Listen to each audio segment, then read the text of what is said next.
你好，我係英國註冊鋼琴技師湯先生。我而家可以同你解釋一下鋼琴調音嘅一個基本嘅步驟，同埋去解釋一下點解一部走音嘅鋼琴你會聽得好唔舒服。簡單嚟講，調音嘅步驟就係我哋先拎一個大 person， 通常我哋係拎 A 嘅，係啦。咁由中間嘅呢個部分，我哋做翻個12平均音率。然後咧定咗中間嗰12個音之後，我哋往低音同埋高音擴展。咁呢個部分我哋叫做 stretching， 係啦。咁一部鋼琴裏邊所有嘅部分需要和諧。咁我哋先撇開12平均音律呢個部分唔講，因為太過複雜啦。咁 stretching 嘅部分簡單上嚟講，低八度嘅音跟佢個高八度嘅音其實係有個 fundamental 跟 harmonic 之間嘅關係。所以如果係八度之間佢本身係唔和諧嘅話，咁你會聽到係有 beat， 或者你會覺得係好奇怪係走音嘅。例如你會聽到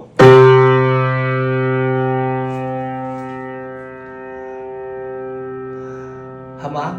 你會感覺到係有個浮動嘅 beat 喺度。咁呢個 beat 其實係一個調音學嘅用語嚟嘅，係啦。咁除咗八度跟八度之間嘅關係，咁我哋會見到鋼琴嘅結構咧係我哋亦都需要留意翻 unison 係咩意思咧？其實就係話單音嘅關係。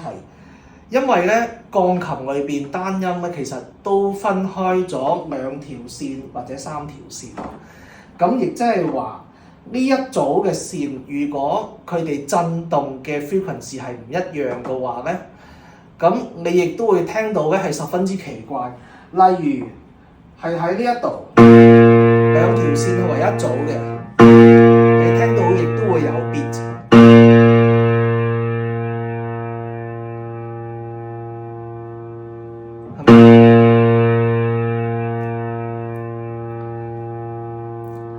所以話，當任何嘅部分你聽到唔和諧嘅時候，有唔和諧一致嘅時候，咁你就會令到你有好唔舒服嘅感覺啦。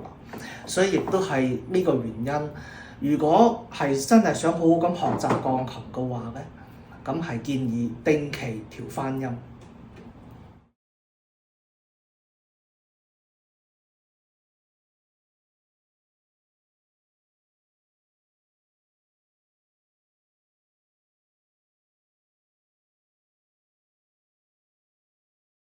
好，所以咧，調完音之後，咁將音與音之間個關係搞清楚、和諧翻之後咧，咁特別容易分辨得到嘅就係 unison 跟八度，好似頭先所講嘅。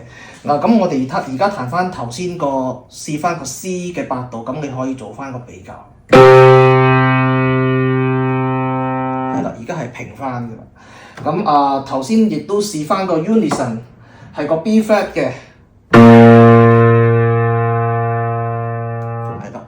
咁當呢啲 beat 所謂嘅 beat 多餘嘅 beat 清除晒之後咧，咁你就會發覺到成部鋼琴嗰個音與音之間嘅關係就會和諧翻晒㗎啦。